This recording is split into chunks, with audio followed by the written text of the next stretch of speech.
Baru 24 jam dilantik, Menteri Kabinet Merah Putih Prabowo Subianto sudah menuai kontroversi. Menteri Desa dan Pembangunan Daerah Tertinggal atau Mendes PDT Yandri Susanto disorot lantaran menyebar undangan pribadi dengan kop surat kementerian. Setelah diusut, ternyata dirinya membuat surat undangan dari Mendes PDT Yandri Susanto dalam rangka kegiatan Haul Ibunda Yandri Susanto, Hari Santri sekaligus tasyakuran. Namun, surat tersebut ditujukan untuk mengumpulkan RT hingga Kepala Desa seserang. Surat dengan nomor 19_UMM 020310/2024 itu ditujukan sejumlah pihak, diantaranya Kepala Desa, Sekretaris Desa, Staf Desa, Kepala RT, Ketua RW, Kader PKK, serta Posyandu. Terkait hal itu, Menteri Prabowo itu mulai disorot Bawaslu Kabupaten Serang.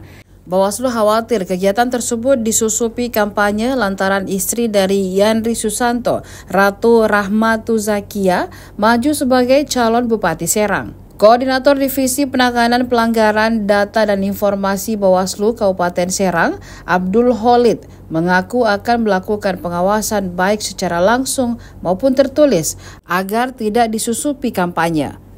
Khalid mengaku sudah berkoordinasi dengan jajaran di Bawaslu untuk melakukan langkah preventif usai surat undangan agenda resmi dari Menteri Desa tersebut.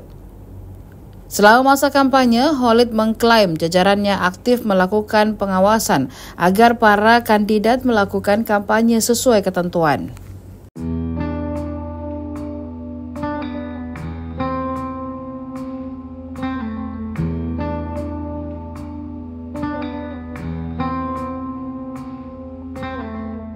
Download Tribun X sekarang, menghadirkan lokal menjadi Indonesia.